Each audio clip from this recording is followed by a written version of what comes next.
So picture this. You're on the streets of Lucknow, India. You're just there to wander, camera in hand, hoping to find some of those little hidden stories that cities have.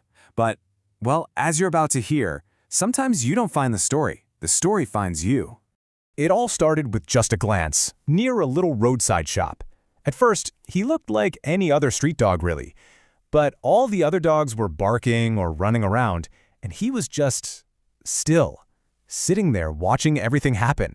And honestly, that stillness, that's what made him stand out from the rest. And then, everything changed.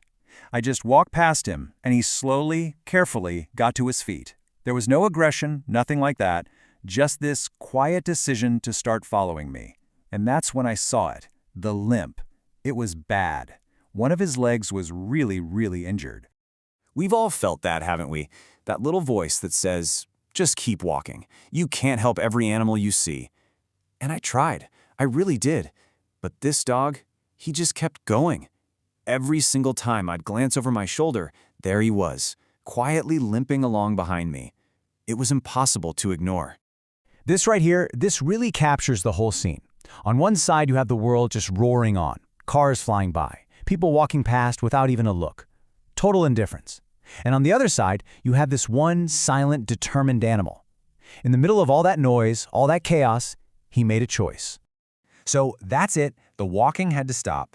I found a place to sit down near him, and for a second, you could see him hesitate, like he wasn't sure. And then, really slowly, he started to inch closer. The craziest thing was, he wasn't demanding anything. No barking, no whining, nothing. He just looked at me. And in his eyes, you could just see this bone-deep exhaustion. At that point, what else could you do? I went to a nearby stall, bought some food, and just gently put it down in front of him. And, before he even touched the food, he looked up at me. It's such a tiny little gesture, but my God, it said everything. It was like this silent thank you, this moment where trust just clicked between two complete strangers. That little look, it just hit me right in the gut. That question just hangs there, doesn't it? As I was watching him eat, that's all I could think about. How many people had seen him and just kept going? How long had he been waiting for someone, anyone? And right then, I knew. There was no way I was walking away from this. Days. I asked some of the local shopkeepers about him, and the reality was just gut-wrenching. He hadn't just been hurt for a few hours. No, he'd been limping through these streets, in pain, for days.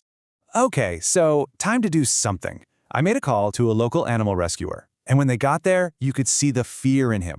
He was shaking, but he didn't fight them. He didn't resist. It was almost like he understood, somehow, that this was his one chance. And as the rescuers were gently leading him away to get help, he did something incredible. He turned his head and looked back at me, one last time. Just a quick glance, right at the person who finally stopped. And that single look, it was just overwhelming. I don't know how to explain it. It wasn't just about saving a dog anymore. It was about seeing this silent plea finally get answered and feeling the weight of that heartbreaking thank you in his eyes. It broke me. The day started out as just a trip to explore a city, but it ended up being about finding something so much bigger, a real lesson. That kindness, it isn't always some big, heroic gesture. Sometimes it's just choosing to actually see what's in front of you, and then having the courage to stop. And it really is that simple, isn't it? It's so easy to feel overwhelmed, to feel paralyzed by how much is wrong with the world. But this story, man, it's such a powerful reminder that for one single living thing, your one action can be everything. It can literally change their entire world.